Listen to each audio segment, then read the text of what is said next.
ओडिशारे आतंक खेलाइछंती विषाक्त पोक हाथ को गोड़ को करुछंती आक्रमण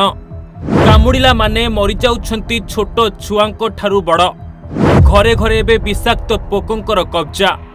सप्ताहक मध्यरे मरिगलेनी 3 जण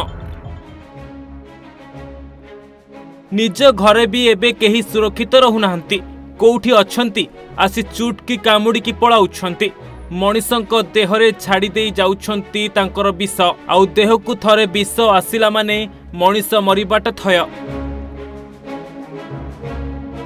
हाँ आज्ञा एबे घरे घरे विषाक्त पोक मानकर धाड़ी लागिछि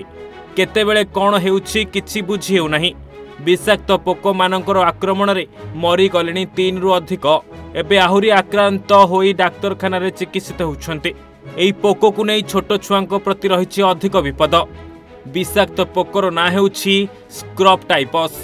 एही पोक कामुड़िले ज्वर हेबा परे जीवन चली जाउछि एमिति किछि दृश्य एबे देखिबाकू मिलिछि बरगढ़ जिल्ला रे टिके ही विषाक्त पोक को देखंतु ए पोकर ना हेउछि स्क्रब टाइपस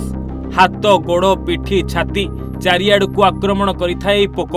तेबे तार मुनिया थंट को देहरे गलाई विष को छाड़ी देई थाए तेबे ही स्क्रब टाइपस आक्रमण रे 3 जनकर मृत्यु होईछि। गत सोमवार अंबाभोना ब्लॉक बुंगापाली गाँर 42 वर्षीय चाषी सरोज प्रधान को मृत्यु होइथिबा बेले मंगलवार पद्मपुरर 70 वर्षीय महिला सखी प्रधान एवं बुधवार पद्मपुरर जड़े 16 वर्षीय नाबालिका शिखा राणा को मृत्यु होइथिबा सूचना मिलिछि। यह सह घरोई हॉस्पिटल रे आउ 4 आक्रांत चिकित्सित हेउथुवा जणा पड़िछि। अन्यपटे सेप्टेम्बर 10 तारिख मध्यरे 20 जनकर टेस्ट करा जायथिबा बेले 3 जण पॉजिटिव चिन्हट होइथिबा सीडीएमओ कहिसंती। तेबे पोको कामुड़िला परे देहरे कामुड़ा दाग रही थाए एही चिन्ह धीरे धीरे भल हेबाकू लागे किंतु देहरे रही जाए तार विष पोको कामुड़िबा परे अनेक दिन पर्यंत ज्वर लागी रहे तेबे यथाशीघ्र डाक्तर परामर्श नेबा निहाती आवश्यक। बरगढ़ रे एबे स्क्रब टाइफस पई किट रहिछि परीक्षा करिबा परे जणा पडुछि पॉजिटिव अछंती कि नाही।